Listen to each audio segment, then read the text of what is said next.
This is the Biological Resources Information Program for the Stagecoach Road Low Water Crossing Replacement Project, brought to you by Alluvian Biological Consulting. This training has 4 broad objectives. Hopefully by the end of this presentation, you'll be familiar with all 4 of these points.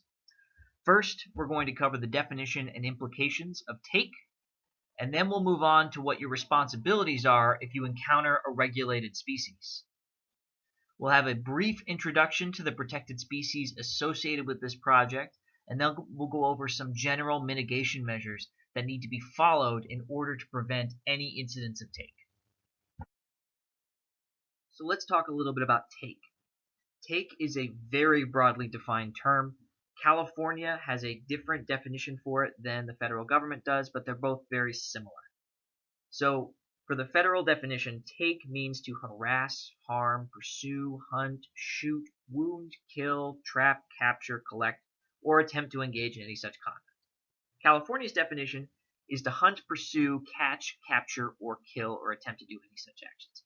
They're very, very similar, and they both mean pretty much the same thing. Anything that constitutes harassment or more is going to qualify as take. And the reason that it's important for you to know what take is because take of listed or regulated species can carry some pretty hefty penalties. Criminal penalties can go as high as $50,000 and up to a year in jail time in some instances. And civil penalties can get almost as high as the criminal penalties financially. So it's incredibly important that you know what take is and you avoid take as much as you possibly can so you can avoid these penalties. So before I introduce you to some of these listed and regulated species that we might encounter on the project, the first thing we need to go over is what your responsibilities are if you see one of these species. First and foremost, do not touch or approach the listed or regulated species. Can't stress that enough. Second thing on the list, if the species is in the immediate project area and is at risk of being injured or killed, you need to stop work immediately. What needs to happen then is you need to notify the designated biologist or the biological monitor. If one of us isn't there, if the monitor is not present, you need to contact Alluvian Biological Consulting directly. The phone number is in each of your books, and it's here on the presentation. The principal biologist on this project is Gennaro Lockhart. Only a qualified and permitted biologist can handle and move regulated species from the project site. So here's a quick look at some of the regulated species that are in close proximity to the project site. You can see in some instances there are federal protections for some of these species, such as the California red-legged frog or the California tiger salamander, but the vast majority of these animals have some sort of state-designated protection. So let's take a look at some of the listed and regulated species on this project site. Your booklets will have more information than we'll cover here. I'm just going to try to give you a brief overview of each species. Northwestern pond turtle is a medium-sized turtle. The color ranges anywhere between brown to olive brown to blackish, and the shell is going to be anywhere between 3.5 to 8.5 inches long. The species can be identified from the lines and spots that radiate from the center of the scutes, and the scutes are the bony plates that make up the shell of this animal. Males of this species tend to have a light throat and no markings, and a relatively flat shell, and females are going to have dark markings around their throat and have a noticeably taller shell. The species typically inhabits ponds and creeks and hibernates underwater for several months during the winter. Western pond turtles reach breeding age at about 8 to 10 years of age. Breeding usually takes place in April and May, and what females will do is they'll climb onto land on the water margin and dig a nest. They'll lay a clutch of around 2 to 11 eggs, and those eggs will gestate for about 80 to 100 days before they'll hatch. California red-legged frog is both federally threatened and also protected at the state level as a species of special concern. It is a true frog with characteristic smooth skin and a narrow waist. Adults can get up to about 3.5 inches long. and they'll have a dark facial mask and a single characteristic light stripe along their jawline. Their skin can be anywhere between brown and reddish brown, and what's most notable about this species is it has a very apparent dorsolateral fold. And what that is, it's a ridge that runs from its eye all the way back to its tail on both sides of its head. This species requires still waters for breeding and is rarely found at any great distance from aquatic breeding sites. Ponds, marshes, or stream pools are essential for the species. Moreover, red-legged frogs have a clear preference for thickly vegetated shorelines, and they'll lay their eggs near the water's edge.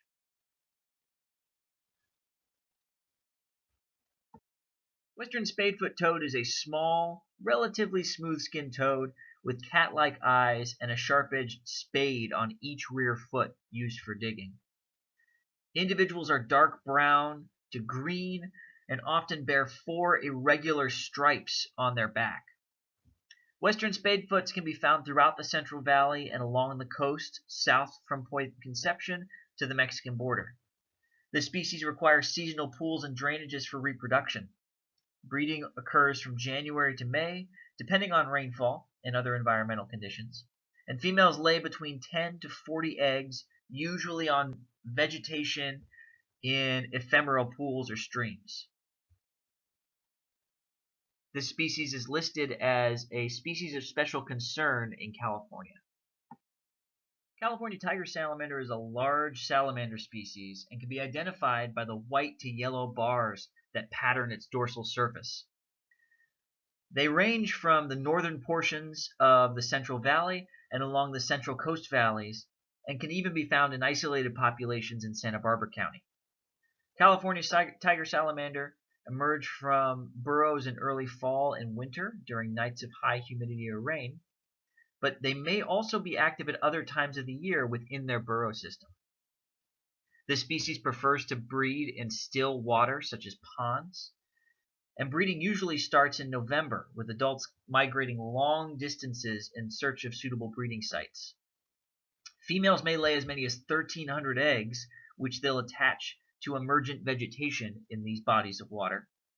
And the young will hatch in about 10 to 14 days and metamorphose within 60 to 94 days. Juveniles are going to leave their breeding ponds immediately after metamorphosis. And California tiger salamanders are listed federally as threatened and also at the state level as threatened. Western red bat is a small to medium-sized bat with distinctive reddish-brown fur tipped with white. This species exhibits black wing membranes as well as a white neck patch. This bat can be found throughout California from Shasta County to the Mexican border, and it prefers to roost in trees adjacent to water bodies such as creeks and marshes. They'll preferentially select a roost that has dense cover above and lots of open space below. Breeding for this species will take place in August and September, and pups will be born anywhere between May and July the following year. Females will give birth to 1 to 6 offspring, and those young bats will be able to fly on their own after about 3 to 6 weeks. Western red bats are listed as a species of special concern in California. Western mastiff bat is the largest bat species found in California and can reach a length of up to 7 inches long. The 2 distinguishing characteristics of this species are its long, narrow wings, as well as its large, rounded ears that are joined in the midline across the forehead and project forward. The Western mastiff bat ranges anywhere from San Francisco and eastward towards the Sierra Nevada foothills, and it prefers open, arid, and semi-arid habitats such as scrublands, grasslands, and even some urban environments. The species prefers to roost in vertical rock faces high above the ground and can even find a home within building crevices. Mastiff bats eat a variety of insects while in flight and will forage for an exceptionally long period of time compared to other bat species, in some cases up to 7 hours. Breeding takes place around March, with females giving birth to a single pup sometime between April and September. Pallid bats are a small bat with yellowish cream-colored fur on its back and white fur on its belly. Perhaps the most distinctive feature of this bat is its large ears, which may measure half the total length of its head and body. Pallid bats are found throughout most of the low-lying regions of California, and they may use grasslands, shrublands, and forests, roosting in rocky crevices during the day. This species is highly sensitive to disturbance at its roost, but some individuals may be found seeking refuge in man-made structures and buildings. Unlike most bat species, pallid bats feed almost exclusively on the ground as opposed to while in flight. They eat a variety of ground insects as well as lizards and small rodents. Breeding takes place in October to February. However, females will delay fertilization, and this delay combined with a 50 to 70-day gestation period will result in pups born in April through July. Females will give birth to 1 to 3 offspring, and young bats will be able to fly on their own after about 7 weeks. Townsend's big-eared bat is a medium-sized bat with pale gray or brown fur. Like the pallid bat, the most distinguishing feature of this species is its large curved ears, which may measure half of its total body length. This species can be found throughout California in a variety of environments, including tunnels, caves, or man-made structures where they prefer to roost. This species is a slow and maneuverable flyer and capable of hovering in midair. Townsend's big-eared bats primarily feed on moths, but will also consume other insects, either midair or by gleaning them from foliage. Breeding takes place from November to February, and pups are born between May and June. Juveniles are capable of flight after 2 to 3 weeks after being born. Tricolored blackbird is a medium-sized passerine bird with a conical beak, usually anywhere between 7 to 9 inches long. Male breeding plumage is almost entirely black, but they do carry a distinctive red shoulder patch bordered with white fringe. This species is found throughout the Central Valley and a few coastal environments within and south of Sonoma County. Tricolored blackbirds can be found nesting in freshwater wetland vegetation as well as agricultural fields. Their diet consists primarily of insects and seeds. This species forms the largest nesting colonies of any passerine bird, with a 10-acre area containing between 50 to 20,000 nests. Nests are built in dense vegetation with plenty of cover, and breeding takes place from May to July. Females rear up to 2 broods of 4 chicks per nesting season, and incubation lasts up to 2 weeks, with another 2 weeks required for nestlings to fledge. Migratory and nesting birds are a fairly common concern on most California construction projects, and that's because they carry with them a federal and state protection. This applies to most birds in California. In fact, practically all birds in California are protected under these 2 federal and state protections, with the exception of some invasive and non-native species. For the purposes of this project, the nesting season is going to be from February 1st to September 15th, and that means that we anticipate nesting to occur between those 2 dates, although it is possible that nesting could occur sometime outside of them. Birds can use all sorts of structures to build their nests. Some nest directly on the ground, some will use low grasses or shrubs, others will nest in trees, and in some cases birds will use man-made structures to build their nests, in particular swallows, swifts, and other birds that like cliff faces or rocky surfaces. They'll use bridges or the weep holes within bridges to construct their nests and rear their young. These birds can be pretty tolerant to human-induced noise and disturbance, so some are not very deterred by a lot of human activity. So it's important that we get deterrence up to keep these birds away as much as possible.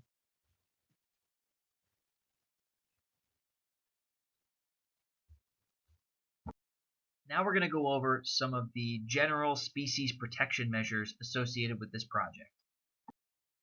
If a listed or regulated species shows up on or near the project site, we'll need to set up a protective radius for it. The radius is a no-work buffer that needs to remain in place until the animal leaves the area.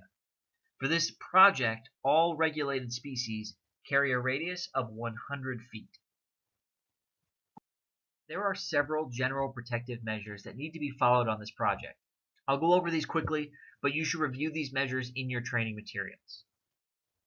Work within the live channel of Little Johns Creek should be minimized to the greatest extent possible, and work within the creek should be limited to April through October. If tricolored blackbirds are found nesting within 100 feet of the project, a 100-foot setback should be established around the nesting site and marked with ESA fencing. If any other bird nest is found in a tree within or adjacent to the project site, the tree should be fenced off around its entire drip line until the chicks have fledged. As always, BMP should be in place in any area that may pose a spill or sediment runoff risk, and any ESA fencing on the project site must be in place and maintained regularly. If the ESA fence is damaged for any reason, it needs to be immediately repaired. Additionally, ESA fencing needs to be in place not only in work areas, but also around staging areas. The fencing should also have silt fence along the bottom, so tiger salamanders can be prevented from entering the work site. All dewatering intakes must be screened and all water must be pumped downstream. And any trash generated on the work site must be properly contained and disposed of twice a week. There should be no staging, maintenance, or refueling within 60 feet of a water body or riparian habitat. So we'll finish up here with some important takeaways from this presentation. First and foremost, don't touch or approach any regulated species. Notify your biological monitor immediately if you see something that might be listed or regulated. We anticipate active bird nests to be found on this project site anywhere between February 1st and September 15th. As always, stay within the designated construction zone and report all incidents to your biological monitor and to your supervisor. No hazardous waste, pollutants, or debris can be permitted to enter the water bodies. And that goes hand in hand with maintaining your BMPs and adhering to the plaque requirements to prevent erosion and sediment loss.